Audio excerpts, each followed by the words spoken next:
Hello, আসসালামু আলাইকুম। So আজকে হচ্ছে আমাদের এক্সামের পরে নেক্সট ক্লাস। সো আজকে আমরা হচ্ছে শিখবো হচ্ছে প্রজাপতি, কাজী নজরুল ইসলামের লেখা প্রজাপতি কবিতাটি। সো এখানে বলা হয়েছে, প্রজাপতি প্রজাপতি কোথায় পেলে ভাই এমন রঙিন পাখা, টুকটুকে লাল নীল ঝিলিমিলি আঁকা বাঁকা, কোথায় পেলে এমন রঙিন পাখা, তুমি টুলটুলে বন ফুলে মধু খাও, মোর বন্ধু হয়ে সেই মধু দাও মধু দাও, দাও পাখা দাও সোনালী রূপালী পরাগ মাখা, কোথায় পেলে ভাই এমন রঙিন পাখা। ঠিক আছে। সো কাজী নজরুল ইসলাম এই কবিতাটি লিখেছেন। আর এখানে বলা হয়েছে অংশ বিশেষ। অংশ বিশেষ মিনস হচ্ছে এই কবিতাটা হচ্ছে অনেক বড়, সেখান থেকে কিছু অংশ এখানে হচ্ছে নেওয়া হয়েছে। ঠিক আছে। তো এখানে আমরা হচ্ছে কবিতাটি একটু অ্যানালাইসিস করি। সেটা হচ্ছে প্রথমত হচ্ছে আমাদের কাজ হবে এই কবিতাটি 100% ভালোভাবে মুখস্থ করে ফেলা। ঠিক আছে। প্রথম কাজ হবে কবিতাটি 100% ভালো করে মুখস্থ করে ফেলা। বিকজ এটা হচ্ছে কার লেখা কবিতা? এটা হচ্ছে কাজী নজরুল ইসলামের লেখা কবিতা। এন্ড কাজী নজরুল ইসলাম হচ্ছে আমাদের জাতীয় কবি। কাজী নজরুল ইসলাম হচ্ছে আমাদের জাতীয় কবি। আই গেস হচ্ছে তোমরা দুখু মিয়ার নাম শুনছো। এই কাজী নজরুল ইসলামকে ছোটবেলায় দুখু মিয়া বলা হতো। তো কাজী নজরুল ইসলাম সম্পর্কে আমরা পরবর্তীতে জানতে পারবো, বা কবি পরিস্থিতি সম্পর্কে আমরা পরে জানবো। তো এই কবিতার ক্ষেত্রে আমাদের প্রথম কাজ হবে কি, কবিতাটা ভালোভাবে মুখস্থ করে ফেলা। সেকেন্ড কাজ হবে কবিতার ভেতরে যে দাড়ি কমা চিহ্ন এইগুলা ভালোভাবে খেয়াল রাখা। ঠিক আছে। এগুলা ভালোভাবে খেয়াল রাখা। তোমাদের হচ্ছে 4 লাইন কবিতা আসতে পারে। ঠিক আছে। 4 লাইন কবিতা আসতে পারে। দেন হচ্ছে কবিতা তো ধরো মোটামুটি সবারই মুখস্থ থাকবে, বাট এই যে দাড়ি কমাগুলো কোথায় কোনগুলো আছে এগুলো ভালোভাবে তোমাদের দিতে হবে। ঠিক আছে। ধরো 100 জনের ভিতরে 100 জনই কবিতা লিখবে, বাট তুমি শিওর থাকো যে 90 মতো, মানে 90 জনের মতো পোলাপান কোন না কোনো দাড়ি কমা ভুল করে আসবে। ঠিক আছে। সো যেই 10 জন হচ্ছে 100% ভালোভাবে দাড়ি কমা দিয়ে আসতে পারবে, সেই হচ্ছে কি ভালো করবে পরীক্ষায়। তো এখানে আমাদের এই যে আশ্চর্যবোধক চিহ্ন, তারপরে হচ্ছে কমা, তারপর হচ্ছে ডাবল চিহ্ন, এই জিনিসগুলো হচ্ছে আমাদের খেয়াল রাখতে হবে। ঠিক আছে। সো এখানে হচ্ছে আমি দাড়ি কমার ক্ষেত্রে তোমাদের একটু ধারণা দেই। সেটা হচ্ছে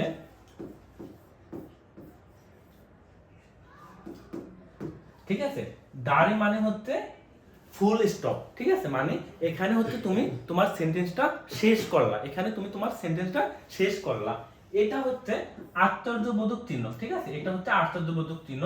তখন যখন তুমি একটু আশ্চর্য হও, যেমন কি সুন্দর পাখি, একটু অবাক হও, তারপরে তোমার মনের কোনো হচ্ছে বাসনা পূর্ণ করো, আমি যদি পাখি হতাম, আমি যদি রাজা হতাম, দেন হচ্ছে এই চিহ্নটা আমরা ইউজ করব। ঠিক আছে। মনের কোনো আকাঙ্ক্ষা, ইচ্ছা, অভিলাষ বা হচ্ছে অবাক বিস্ময় এগুলো হলে আমরা হচ্ছে এই আশ্চর্যবোধক চিহ্নটা ইউজ করব। এটা হচ্ছে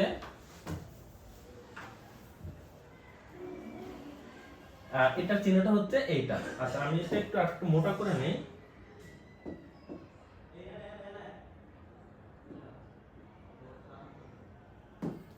হুম।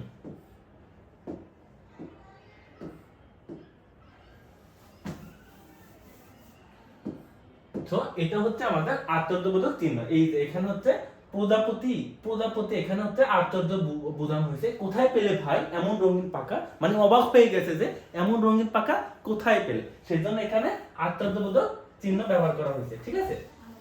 আচ্ছা, কমা হচ্ছে আমরা যদি ছোট বিরতি দেই, ঠিক আছে, সেক্ষেত্রে আমরা কি ইউজ করব? কমা ইউজ করব। কমা মানে হচ্ছে ধরো একটা সেন্টেন্সের ভেতরে আমরা হচ্ছে কোথাও হালকা থামতে হবে আর সেন্টেন্সের ভাবটা আরো ভালোভাবে প্রকাশ করার জন্য, তো সেখানে হচ্ছে আমরা কমা ইউজ করব। যেমন রহিম, করিম ও আমি স্কুলে যাই। ঠিক আছে। তো আমরা এখানে বলি রহিম, করিম ও আমি স্কুলে যাই। এই যে রহিমের পরে একটু হালকা বিরতি, এটা হচ্ছে আমরা বোঝানোর জন্য কমা দিই। ঠিক আছে। আর আরেকটা হচ্ছে প্রশ্নবোধক চিহ্ন। ঠিক আছে। আরেকটা হচ্ছে প্রশ্নবোধক চিহ্ন। এই প্রশ্নবোধক চিহ্ন দ্বারা হচ্ছে আমরা কোয়েশ্চেন করা বোঝাই। ঠিক আছে। এই প্রশ্নবোধক চিহ্ন সম্পর্কে আই গেস তোমাদের ভালো ধারণা আছে, বা তোমরা এটা ইজিলি বুঝতে পারবে। আরো কিছু হচ্ছে তোমাদের বিরাম চিহ্ন আছে, এগুলাকে সবগুলাকে একসাথে বিরাম চিহ্ন বলে। তো বিরাম চিহ্ন সম্পর্কে আমি হচ্ছে একটা আলাদা ফুল ক্লাস নিব, ঠিক আছে? তো আপাতত এই কবিতা শেখার জন্য আমাদের যতটুকু বিরাম চিহ্ন আছে আমরা ততটুকু শিখবো। আচ্ছা, বিরাম চিহ্ন হচ্ছে ক্লোন আছে, তারপরে হচ্ছে এটা হচ্ছে বিসর্গের মতো এটা আছে, তারপরে হচ্ছে সেমিক্লোন আছে, আরো হচ্ছে অনেকগুলো আছে, ইনভার্ট কমা আছে, অনেকগুলো আছে। তো এগুলো হচ্ছে আমরা প্রয়োজন অনুযায়ী শিখবো। এন্ড আমি হচ্ছে ফুল বিরাম চিহ্নের উপরে একটা ক্লাস নেব, ঠিক আছে? আমি যদি ভুলেও যাই তোমরা অবশ্যই আমাকে মনে করিয়ে দিবে, ওকে? এটা হচ্ছে তোমাদের কাজ থাকলো। এখন হচ্ছে আমি প্রথম থেকে বলি, প্রজাপতি প্রজাপতি কোথায় পেলে ভাই এমন রঙিন পাখা। এখানে তারা কি বুঝাইছে যে প্রজাপতিকে বলা হয়েছে যে প্রজাপতি প্রজাপতি কোথায় পেলে ভাই এমন রঙিন পাখা, মানে প্রজাপতিকে বলা হচ্ছে ভাই তুমি এমন রঙিন পাখা কোথায় পেলে। সো আই গেস তোমরা হচ্ছে তোমাদের লাইফে কোথাও না কোথাও প্রজাপতি দেখে থাকবে, বিশেষ করে হচ্ছে ফুলের আশেপাশে বা হচ্ছে ফুল বাগানের আশেপাশে তোমরা প্রজাপতি দেখে থাকবা। আর এই প্রজাপতি ফুলের উপর ফুলের মধু খেয়ে বেঁচে থাকে, ঠিক আছে? টুকটুকে লাল নীল ঝিলিমিলি আঁকা পাকা, ঠিক আছে? কোথায় পেলে এমন রঙিন পাখা, তাহলে প্রজাপতির পাখার কালার কি রকম? টুকটুকে লাল নীল ঝিলিমিলি আঁকা পাকা, ঠিক আছে? এখানে অনেকগুলো জিনিস বলা হয়েছে যে প্রজাপতির পাখা কি রকম, টুকটুকে লাল নীল ঝিলিমিলি আঁকা পাকা। সো আমি যদি তোমাদের কোশ্চেন করি যে প্রজাপতির পাখা তাহলে কেমন হবে, প্রজাপতির পাখা হবে টুকটুকে লাল নীল ঝিলিমিলি আঁকা পাকা। আচ্ছা, কোথায় পেলে এমন রঙিন পাখা, আবার বিস্ময় প্রকাশ করা হয়েছে যে এমন রঙিন টুকটুকে লাল নীল ঝিলিমিলি আঁকা পাকা এরকম রঙিন পাখা তুমি কোথায় পেলে? তুমি টুলটুলে বন ফুলে মধু খাও, ঠিক আছে? বন ফুলে টুলটুলে বন ফুলে মধু খাও, তাহলে কোথায় মধু খাও? টুলটুলে বন ফুলে। মোর বন্ধু হয়ে সেই মধু দাও, মধু দাও, ঠিক আছে? তাহলে প্রজাপতির কাছ থেকে মধু চাওয়া হইতেছে এখানে, ঠিক আছে? কবি এখানে প্রজাপতির কাছ থেকে মধু চাচ্ছে। দাও পাখা দাও সোনালী রূপালী পরাগ মাখা, কোথায় পেলে ভাই এমন রঙিন পাখা। এখানে বলা হচ্ছে যে পাখা কেমন, সোনালী রূপালী পরাগ মাখা, ঠিক আছে? তাহলে এখানে হচ্ছে প্রজাপতির পাখা কেমন, এটা দুইটা आंसर। একটা হচ্ছে টুকটুকে লাল নীল ঝিলমিলি আঁকা বাঁকা, আর দাও পাখা দাও সোনালী রূপালী পরাগ মাখা, আর একটা হচ্ছে সোনালী রূপালী পরাগ মাখা, ঠিক আছে? সো এখানে একটা কোশ্চেনের তুমি দুইটা आंसर দিতে পারো, ঠিক আছে? বাট এখানে তুমি মাথায় রাখবা, যদি কোনো রঙের কথা বলা হয় যে প্রজাপতির পাখা কি রঙের, ঠিক আছে, তাহলে অবশ্যই তোমার অ্যান্সার দিতে হবে টুকটুকে লাল নীল ঝিলিমিলি আঁকা বাঁকা, ঠিক আছে? আর যদি এমনিতে বলা হয় যে প্রজাপতির পাখা কেমন, সেই ক্ষেত্রে তুমি এটাও দিতে পারো অথবা এটাও দিতে পারো, ঠিক আছে? অথবা দুইটা মিলেও দিতে পারো। যেমন প্রজাপতির পাখা টুকটুকে লাল নীল ঝিলিমিলি আঁকা বাঁকা সোনালী রূপালী পরাগ মাখা, ঠিক আছে? এই ফুলটাও দিতে পারো। আচ্ছা, অংশবিশেষ মানে হচ্ছে একটা কবিতার অংশ, সেটা তো বুঝলাম। এই চিহ্নটা দ্বারা মানে বোঝানো হচ্ছে যে এই স্ট্যান্জাটা হচ্ছে কি দুইবার বা হচ্ছে তোমার দুইবার পড়া লাগবে, ঠিক আছে? এটা সম্পর্কে আমি পরবর্তীতে বিস্তারিত বলবো, সো তোমরা প্যারা নিও না। আচ্ছা, এখানে কিছু শব্দ শিখি, সেটা হচ্ছে পাখা মানে ডানা, আই গেস তোমরা জানো। সোনালী মানে সোনার মতো রং, পরাগ হচ্ছে ফুলের রেণু, পরাগ হচ্ছে ফুলের রেণু। সো এগুলো ইজি, এগুলো তোমরা ইজিলি মুখস্থ করে নেবে অবশ্যই। এখানে ডান পাশ থেকে শব্দ নিয়ে খালি জায়গায় বসাই। রুমি টুকটুকে লাল জামা পরেছে, তো এখানে কি হবে? টুকটুকে, ঠিক আছে? এখানে কি হবে? টুকটুকে। ফুলে ফুলে বনে, ফুলে ফুলে প্রজাপতি উড়ছে, বনে কত রঙের ফুল, তাহলে এটা হবে কি? টুকটুকে। ফুলে ফুলে প্রজাপতি, এটা হবে বনে, ঠিক আছে? আচ্ছা, তাহলে দাগটা নিয়ে মিল করি, আমরা নিচেরটা মিল করি। টুকটুকে লাল, টুলটুলে বনফুল, আর হচ্ছে রঙিন পাখা, ঠিক আছে? আচ্ছা, আমি যে কোশ্চেনটা বললাম সেটা হচ্ছে আমরা অলরেডি পেয়ে গেলাম। প্রজাপতির পাখা কেমন সেটা তো আমি বলেই ফেললাম। প্রজাপতি কোথা থেকে মধু খায়, সেটা হচ্ছে টুলটুলে বনফুলে, ঠিক আছে? টুলটুলে বনফুল থেকে। তারপর হচ্ছে কবি প্রজাপতির কাছ থেকে কি কি চেয়েছেন? কবি প্রজাপতির কাছ থেকে কি চেয়েছেন? মধু চেয়েছেন এবং সোনালী রূপালী পরাগ মাখা, সোনালী রূপালী পরাগ মাখা পাখা চেয়েছেন, ঠিক আছে? তাহলে কবি প্রজাপতির কাছ থেকে দুটো জিনিস চেয়েছেন, সোনালী রূপালী পরাগ মাখা পাখা চেয়েছেন এন্ড হচ্ছে মধু চেয়েছেন। তো এটা মাথায় রাখবা। এখানে আরেকটা জিনিস আমরা দেখব, এখন এই কবিতা হচ্ছে আমাদের কি কি শব্দার্থ আছে বা হচ্ছে সমার্থক শব্দ আছে বা হচ্ছে কি কি যুক্ত বর্ণ আছে। তো যুক্ত বর্ণ যদি বলি তাহলে এ একটা যুক্ত বর্ণ প্র, এটার হবে কি প যোগ র ফলা, ঠিক আছে, প যোগ র ফলা। তারপরে হচ্ছে আর কোন যুক্ত বর্ণ আমি পাচ্ছি না, তোমরা পেলে অবশ্যই আমাকে জানাবা। আচ্ছা, আরেকটা যুক্ত বর্ণ পাচ্ছি, সেটা হচ্ছে এই যে শব্দের এখানে এটা হচ্ছে ব যোগ দ, এটা হচ্ছে তোমরা শব্দ অর্থ শব্দ এরকম হতে ওয়ার্ড লিখতে পারো এটা দিয়ে। তাহলে আরেকটা যুক্ত বর্ণ পেলাম, এটা হচ্ছে ব যোগ দ, ঠিক আছে। তো আরেকটা যুক্ত বর্ণ পেলাম ব যোগ দ। আর হচ্ছে আর তো কিছু পাচ্ছি না, ঠিক আছে। তেমন কোন হচ্ছে আমি এখানে সমার্থক শব্দ বিপরীত শব্দ পাচ্ছি না।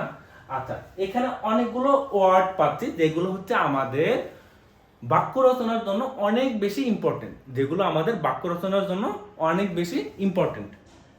সেগুলো হচ্ছে এক নম্বরে হচ্ছে এই বাক্যগুলো দিয়ে তোমরা অবশ্যই এই শব্দগুলো দিয়ে তোমরা হচ্ছে অবশ্যই বাক্য তৈরি করবে, ঠিক আছে। এই যে প্রজাপতি আমি লিখে দিচ্ছি, এগুলোর ভিতর থেকে কিন্তু পরীক্ষা আসবে, ঠিক আছে। মানে আমিও নেক্সট পরীক্ষায় দিব এগুলোর ভিতর থেকে। তোমরাও হচ্ছে কি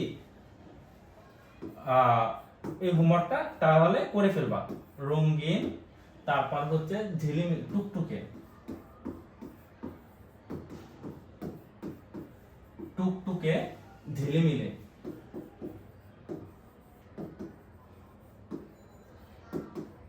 ঝিলিমিলি আঁকা বাঁকা।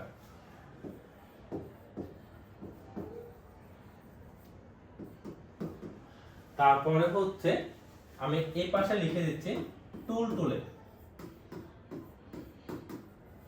তারপরে হচ্ছে আর তো পাচ্ছি না, ফুলে ফুলে, হ্যাঁ আরেকটা হচ্ছে ফুলে ফুলে, তারপরে হচ্ছে বনফুল, ঠিক আছে। আর একটা হচ্ছে পরাগ মাখা, ঠিক আছে, পরাগ মাখা। আরেকটা জিনিস সেটা হচ্ছে তোমরা মাথায় রাখবা, যখন হচ্ছে দুইটা শব্দের ভিতরে হাইফেন থাকে, ঠিক আছে, এই যে হাইফেন থাকে, তখন হচ্ছে একটা শব্দ হিসেবে এটা আমরা ধরবো, ঠিক আছে, একটা শব্দ হিসেবে আমরা ধরবো। যেমন হচ্ছে এখানে বলা হচ্ছে পরাগ মাখা, তাহলে এখানে কয়টা শব্দ? এখানে কিন্তু একটা শব্দ। এই হাইফেন দ্বারা হচ্ছে এই দুইটা শব্দরে আমরা একটা শব্দ হিসেবে ধরবো। এই হাইফেনের কারণে হচ্ছে দুইটা শব্দ একটা শব্দ হয়ে গেছে, ঠিক আছে, এটা সবসময় মাথায় রাখবা। তাহলে এই পরাগ মাখা দিয়েও হচ্ছে কি বাক্য রচনা আসতে পারে। সো আমরা হচ্ছে যেই শব্দগুলো লিখে দিছি এগুলো দিয়ে তোমাদের হোমওয়ার্ক থাকবে, বাক্য রচনা করবা, ঠিক আছে। এখন হচ্ছে আমরা শিখবো হচ্ছে, আচ্ছা সবচেয়ে বেশি ইম্পর্টেন্ট সেটা হচ্ছে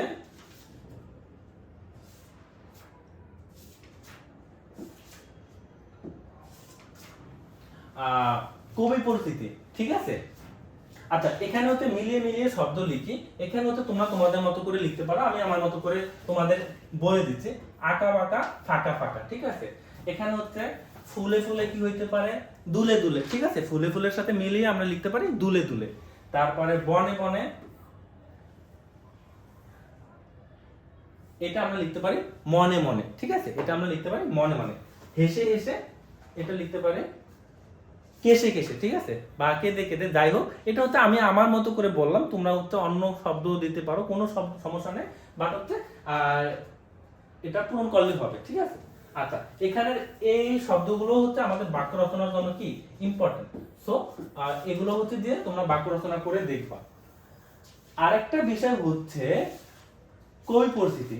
তোমাদের কবি পরিস্থিতি দেওয়া নাই, বাট কয়েকজন বিখ্যাত কবি আছে, সেই কবিগুলোর হচ্ছে কবি পরিস্থিতি সম্পর্কে আমাদের কিছুটা হলেও আইডিয়া থাকা প্রয়োজন, ঠিক আছে, স্পেশালি ভর্তি পরীক্ষার জন্য। বিশেষ করে হচ্ছে আমি কয়েকজনের নাম বলি, কাজী নজরুল ইসলাম, তারপরে হচ্ছে রবীন্দ্রনাথ ঠাকুর, পল্লী কবি জসিমউদ্দিন, ঠিক আছে, মাইকেল মধুসূদন দত্ত তোমাদের দরকার নেই, তোমরা আপাতত এই তিনটা হচ্ছে কি সবসময় মাথায় রাখবা।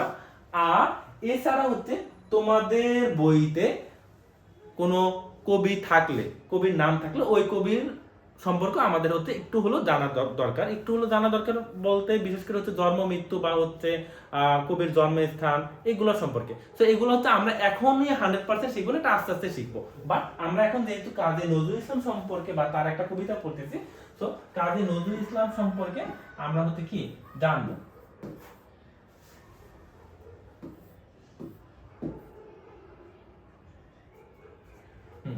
আচ্ছা, কাজী নজরুল ইসলাম, কাজী নজরুল ইসলামের জন্ম কত সালে বলো তো?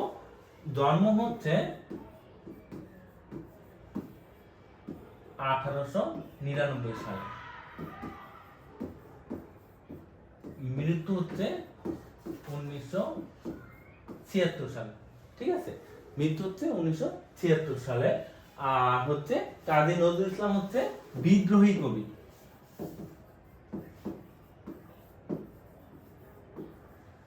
এছাড়া হচ্ছে তিনি বাংলাদেশের জাতীয় কবি। তার অনেকগুলো বিখ্যাত কাব্যগ্রন্থ আছে, তারপরে তার উপন্যাস আছে, গল্প গ্রন্থ আছে, অগ্নিবীণা, বিশের বাসী, তারপর হচ্ছে বনফুল, অনেক কিছু আছে। তো আমাদের এত ডিটেলসে পড়ার দরকার নেই, যেহেতু আমরা ছোট ক্লাসে পড়তেছি। আমরা জাস্ট আপাতত এই 4টা তথ্য কি মনে রাখবো, এই 4টা তথ্য মনে রাখবো। আচ্ছা, তার জন্মস্থান হচ্ছে পশ্চিমবঙ্গের চুরুলিয়া বর্ধমান গ্রামে। ঠিক আছে, এটা হচ্ছে পশ্চিমবঙ্গে মানে ইন্ডিয়ার একটা অংশে তার হচ্ছে কি জন্ম। 1971 সালে যখন আমরা বাংলাদেশ স্বাধীনতা অর্জন করে তখন তাকে হচ্ছে কি বাংলাদেশে নিয়ে আসা হয়। আর তার হচ্ছে কবর হচ্ছে কোথায়? বাংলাদেশে আমি যেখানে পড়ি ঢাকা ইউনিভার্সিটি, ওই ঢাকা ইউনিভার্সিটির চারুকলার পাশে। ঠিক আছে, আমি যেই ভার্সিটিতে পড়ি সেই ভার্সিটির চারুকলা ইনস্টিটিউট আছে ওইটার পাশে। সো সেখানেও আমার যাওয়া হয়েছে তার কবরের কাছে। তো আমরা মোটামুটি এই তথ্যগুলো জানবো কাজী নজরুল ইসলাম সম্পর্কে, বা এটা হচ্ছে আমাদের জানতেই হবে।